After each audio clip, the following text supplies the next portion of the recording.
A study released today is highlighting the depth of homelessness in Ontario. It shows more than 80,000 people were known to be homeless in 2024, and it predicts the situation is on track to get worse. That is, unless governments start to make some major investments. The CBC's Megan Fitzpatrick has been following this for us. And so, Megan, what does this report by the Association of Municipalities of Ontario show? Well, that key number that's jumping out from it, Andrew, is that it found about 80,000 people in the province last year experienced homelessness. And they say that's a 25% increase since 2022. They also say that of that number, about half were experiencing chronic homelessness. So homelessness for an extended period of time or perhaps repeated periods of time. And they're saying this is just the known number to them.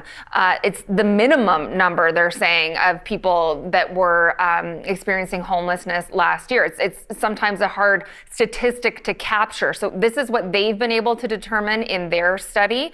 And they are predicting that this is on track to get worse unless there's major interventions and quickly. One of their other findings is that without intervention, homelessness could more than triple by 2035.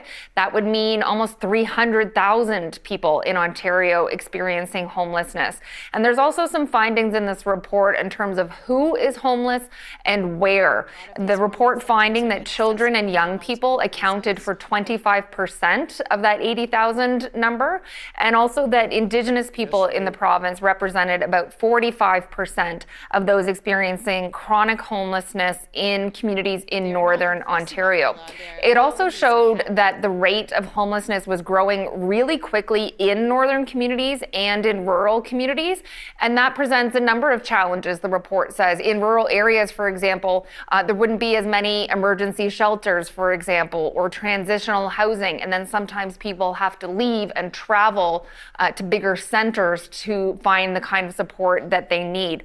Now, the AMO is saying that these statistics in this report are shocking, they're staggering, and that they cannot and should not be ignored. So, Megan, what does the study call for in terms of solutions?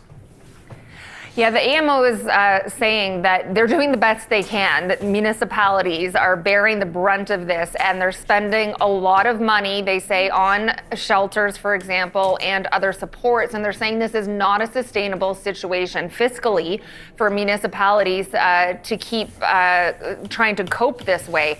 They're saying that some of the responses by higher levels of government, the province and the federal government, that those responses are failing. And while investments have been made by the province recently, they say they are insufficient and just nowhere near what's needed to end homelessness in this province. And they actually put a dollar figure on it, Andrew. They say $11 billion needs to be spent over the next decade to tackle this problem.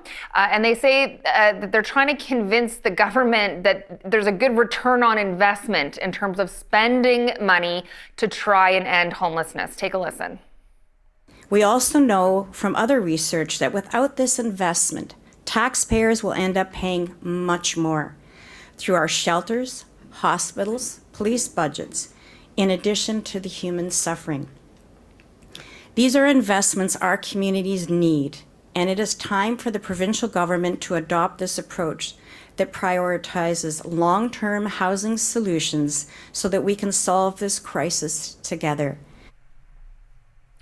So some of that $11 billion, Andrew, would be spent on long-term solutions. That is something they were emphasizing. Shelters are meant to be for emergencies and for short periods of time.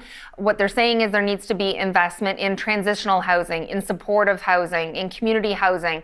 The report says Ontario doesn't, it's not only that Ontario doesn't have enough housing, it doesn't have the right mix of housing, the report is saying. And then also calling for further investment in mental health and addiction support, for example. So they are calling on the province here at Queen's Park, on Premier Doug Ford and his government to make this a priority. They're saying there needs to be way more urgency in tackling this issue. And we've heard some response from the opposition parties today in response to this report as well, saying these statistics show a failure on Doug Ford and his government's part, and that they need to get their priorities straight and start making more investments to end this crisis. All right, Megan, thank you. The CBC's Megan Fitzpatrick.